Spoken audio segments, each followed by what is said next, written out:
ಇನ್ನು ಅಂಜನಾದ್ರಿಯಲ್ಲಿ ನಟನ ಅಭಿಮಾನಿಗಳು ಅತಿರೇಕದಲ್ಲಿ ವರ್ತಿಸಿದ್ದಾರೆ. ದರ್ಶನ್ ಫೋಟೋ ಹಿಡಿದು ಜೈ ಡಿ ಬಾಸ್ ಘೋಷಣೆಗಳನ್ನು ಕೂಗಿದ್ದಾರೆ.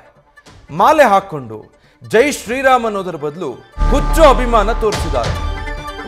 ಜೈ ಡಿ ಬಾಸ್ ಅಂತ ಘೋಷಣೆಗಳನ್ನು ಕೂಗಿ ಹುಚ್ಚು ಅಭಿಮಾನ ಅಂದ್ರೆ ಅಂಧಾಭಿಮಾನ ಮೆರೆದಿದ್ದಾರೆ.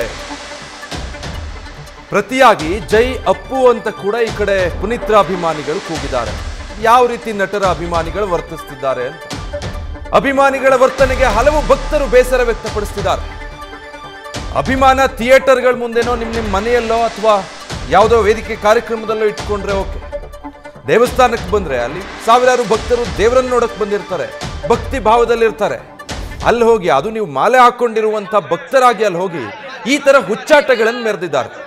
ಅಂಜನಾದ್ರಿಯಲ್ಲಿ ಫ್ಯಾನ್ ವಾರ್ಸ್ ಮಾಡೋದಕ್ಕೆ ಹೋಗಿದ್ದಾರೆ.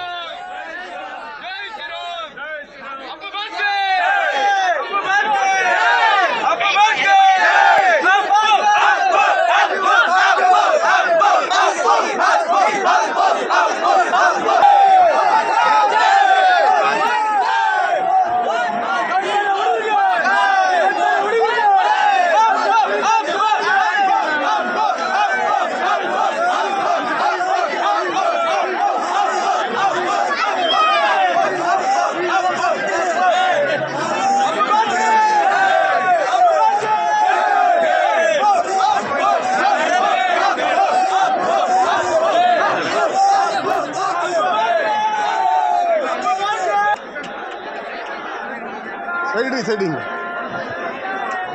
ವಿಷಯ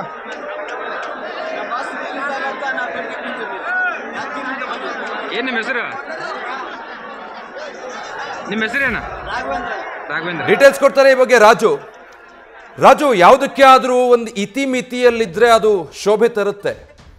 ಈ ತರ ಅಭಿಮಾನದ ಹೆಸರಲ್ಲಿ ಇವ್ರುಗಳು ಮಾಡೋ ಕೆಲಸಕ್ಕೆ ನಟರನ್ನ ಬೇರೆ ತರ ನೋಡ್ತಾರೆ. ಭಕ್ತಾದಿಗಳ ಮಧ್ಯೆ ಈ ಹುಚ್ಚಾಟ ಯಾಕೆ ಬೇಕಿತ್ತು ಅಂತ. ವಿಜಯ್, ನಿಜಕ್ಕೂ ಏನು ಅಂತಂದ್ರೆ ಕೊಪ್ಪಳದ ಏನು ಗಂಗಾವತಿ ತಾಲೂಕು ಇದೆ, ಹನುಮನಹಳ್ಳಿ ಅಂಜನಾದ್ರಿ ಬೆಟ್ಟ, ಇಲ್ಲಿ ಪ್ರತಿ ವರ್ಷ ಸಾವಿರಾರು ಭಕ್ತರು ಅಂದ್ರೆ ಈ ಕಳೆದ ವರ್ಷದಿಂದ ಲಕ್ಷಾಂತರ ಭಕ್ತರು ಏನಂದ್ರೆ ಹನುಮಮಾಲೆ ವಿಸರ್ಜನೆಗೆ ಆಗಮಿಸುವಂತದ್ದು. ಸೊ ಈ ಸಂದರ್ಭದಲ್ಲಿ ಏನು ಅಂದ್ರೆ ಇಲ್ಲಿ ಭಕ್ತ ಒಂದೇನು ಹನುಮನ ಭಕ್ತಿ ಮೆರಿಬೇಕಾದಂತ ಹನುಮಮಾಲಧಾರಿಗಳು ಅಭಿಮಾನ ಉಚ್ಚವನ್ನು ಮೆರೆಯುತ್ತಿದ್ದಾರೆ. ಕಾರಣ ಏನಂದ್ರೆ ಆಯಾ ಅಭಿಮಾನಿಗಳ ಫೋಟೋಗಳನ್ನ ಹಿಡಿದುಕೊಂಡು ಬಂದು ಬೆಟ್ಟದಲ್ಲಿ ಹುಚ್ಚಾಟ ಮೆರೆತಿರುವಂತದ್ದು. ಸೊ ಏನಂತಂದ್ರೆ ಈ ಒಂದು ದರ್ಶನ್ ಜಾಮೀನಿನಲ್ಲಿ ದರ್ಶನ್ ಅವರ ಭಾವಚಿತ್ರವನ್ನು ಹಿಡಿದುಕೊಂಡು ಬಂದಂತ ಹನುಮಾಲಧಾರಿಗಳು ಡಿ ಬಾಸ್ಗೆ ಜಯಘೋಷ ಹಾಕಿರುವಂತದ್ದು. ಮತ್ತು ಅದೇ ರೀತಿ ಅಪ್ಪು ಅಭಿಮಾನಿಗಳು ಕೂಡ ಅವರ ಎದುರು ಬಂದು ಅಪ್ಪುಗೂ ಕೂಡ ಜಯಕಾರ ಹಾಕಿರುವಂತದ್ದು.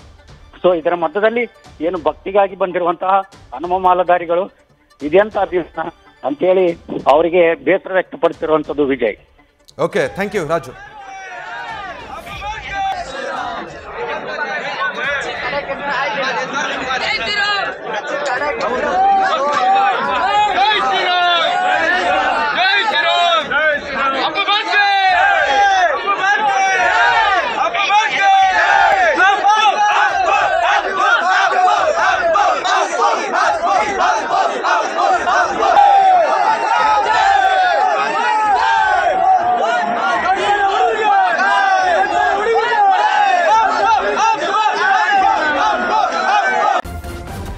ನ್ಯೂಸ್ ಫಸ್ಟ್ ನಿರ್ಭೀತಿಯಿಂದ ನಿಮ್ಮ ಪರವಾಗಿ.